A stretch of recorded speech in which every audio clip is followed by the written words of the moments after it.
Earth, our home. But for how long? Our world, our home, is changing. We are all aware of that. But how fast? How much time do we have left on the doomsday clock?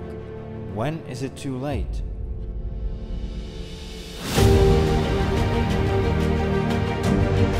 We need to take action now. We have talked on end about saving the planet, but time is ticking and the hourglass is nearing its final sands. Action needs to be taken while we have time.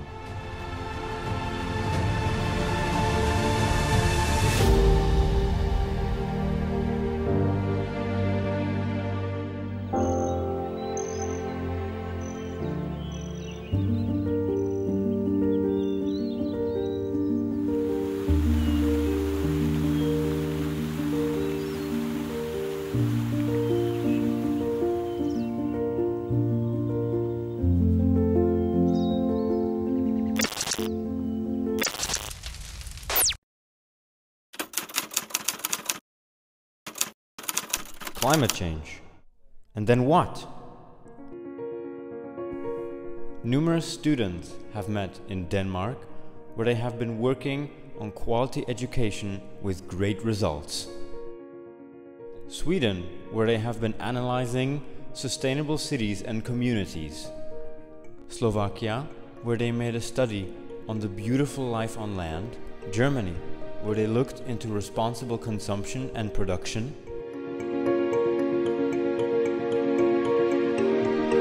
And Czech Republic, where they worked on climate action and partnerships for the goals.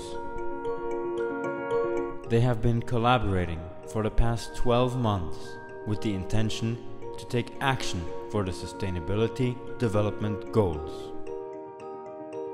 Calling ourselves the last generation, or yourselves the last generation, may instill a sense of urgency, and I think it's vitally important that we seize the moment and take all the steps that we can to reach a sustainable future. Now it's the urgency to make the first move, the change.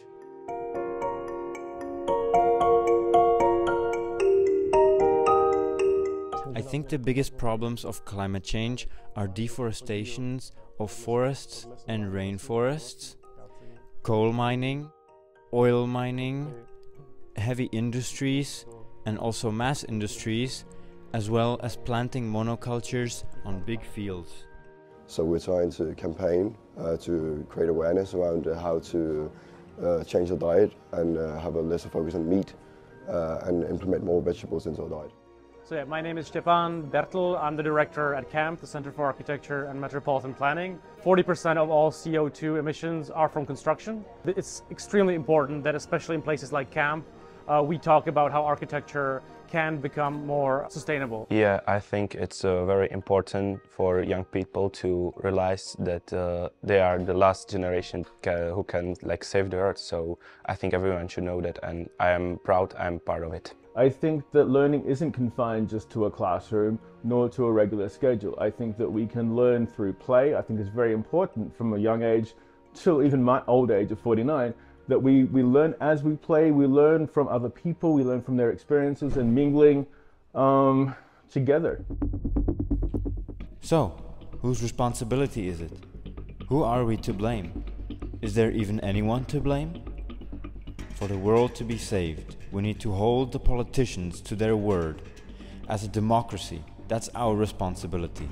We have a duty to uphold for the sake of our home, our planet. We are dealing all the same issues, and connecting and working together is definitely the way to go farther than faster only. What have we achieved it? I think one level, and that was maybe the first level, is becoming more critical about in which areas of life we are not sustainable. Then knowledge, what can we do to change, to become more sustainable at an individual level, school level, community level. 3, I would say partnerships.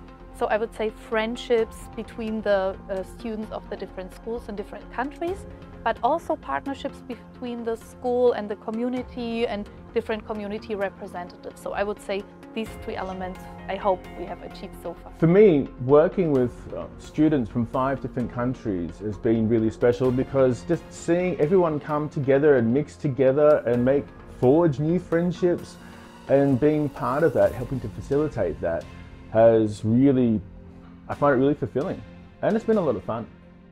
I think that the interesting thing about working with all those people consists in that we can connect together and get to know each other better. For example, to know their tradition, habits, etc. Keep positive. I think that we are able to stop it. But the political decisions we are taking as countries, as societies, are not good enough. Hello, my name is Barbara, and I am a co-author of the exhibition The Earth is Me, and it is the very first exhibition dedicated to the topic of sustainability in the National Museum.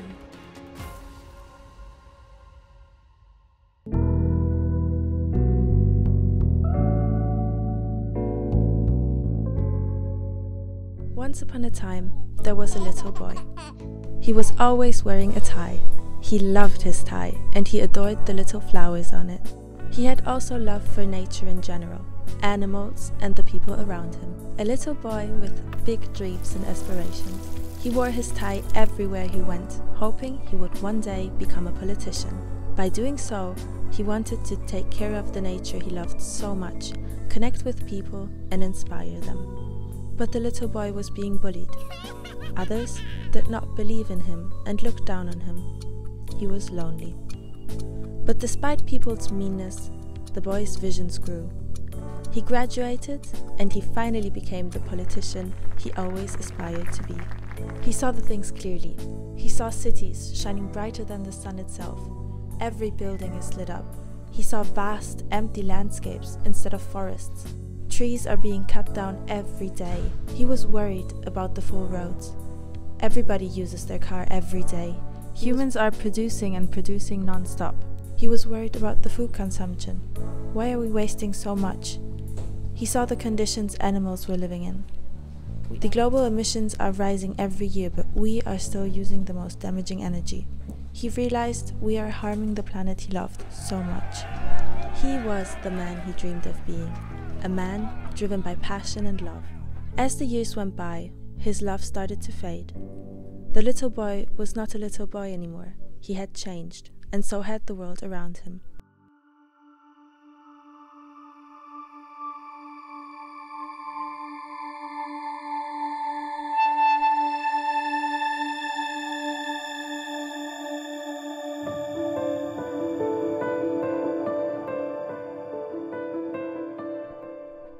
Climate change is an ensemble of many factors, such as generating power by burning fossil fuels, manufacturing goods, deforestation, the overly use of transportation, producing food, powering buildings, and consuming too much. There are solutions to this that you can also partake in. You can start by converting to renewable energy and saving more electricity as an individual. Further, you should buy sustainable products and think about what you really need. You can also help the planet by recycling, planting trees where you can. To cut down emissions, you should use more bicycles and more public transportation.